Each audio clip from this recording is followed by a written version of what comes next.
Okay, so let's get right into it. If you spend any time at all looking into productivity tips, you've definitely heard this one: eat the frog. It sounds so straightforward, so powerful, right? But what if that advice is actually setting most of us up to fail? Today, we're going to break down why that is and talk about a much better way to get things done.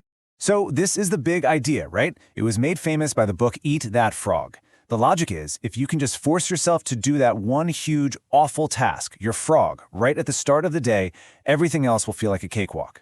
And you know what? On paper, that makes total sense. It sounds like a secret weapon. And that's the million-dollar question, isn't it? We hear the advice, we nod our heads, we might even try it for a day or two. But more often than not, that frog is still just sitting there, staring back at us, untouched. So why does this seemingly perfect advice just fall apart when it meets the real world? To really get this, let's look at a super relatable story. The author of the article we're looking at watched her own son procrastinate on a massive English paper.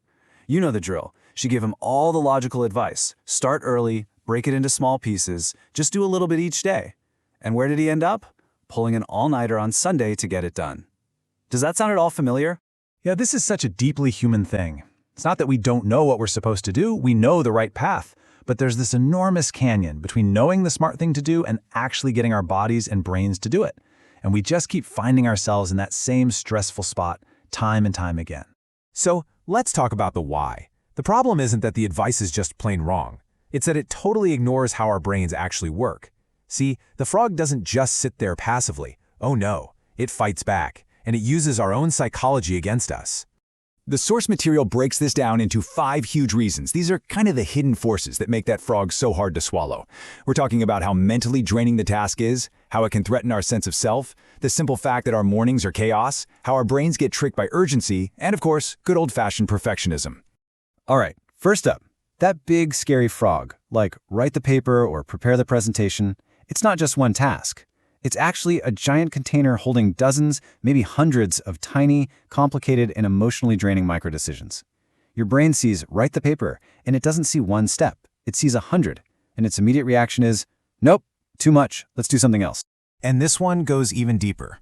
For a lot of us, our most important work is tied directly to our identity, to who we are.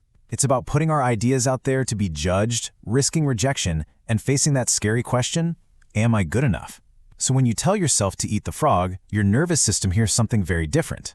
It hears, hey, let's start the day by making ourselves as vulnerable as possible. It's not laziness, it's a deep, instinctual form of self-protection. Then you've got just reality. The whole eat the frog idea is built on this fantasy of a calm, controlled morning. But whose morning's actually like that? For most of us, the day starts with an avalanche of urgent emails, last-minute prep, and little fires you have to put out. Before you can even think about that frog, your morning's already been hijacked. And this just taps right into our basic brain wiring. Our brains love certainty. They love quick feedback. Firing off a reply to an email? Boom, instant win. You feel productive. But that deep, important work, the rewards are way off in the future and the outcome is uncertain. So when given the choice, our brain will almost always grab that quick, easy win of the urgent task over the hard, ambiguous, important one. And finally, we've got the perfectionism monster. The idea of eating the frog gets twisted in our heads. It becomes, I have to sit down and make huge, meaningful progress on this incredibly important thing right now. And that pressure is just crushing.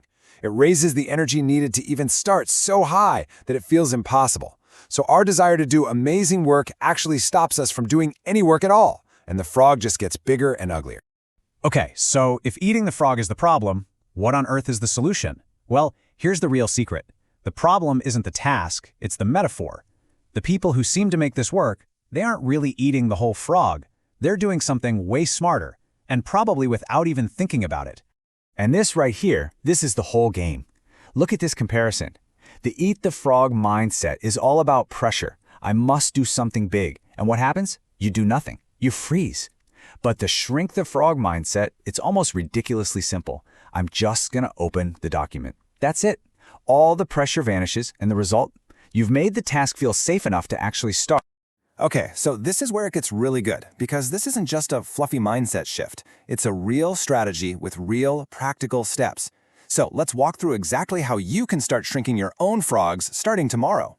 So here are 4 ways to do it. First, define a teeny tiny 15-minute version of the task. Your only goal is to write one single paragraph, or find one source. You lower the bar so much that it's harder not to do it. Second, warm up first. Don't dive into the deep end. Start by just rereading what you wrote yesterday, or doing some light editing. Momentum is so much more powerful than bravery. Third, and this is a big one, protect the time slot in your calendar.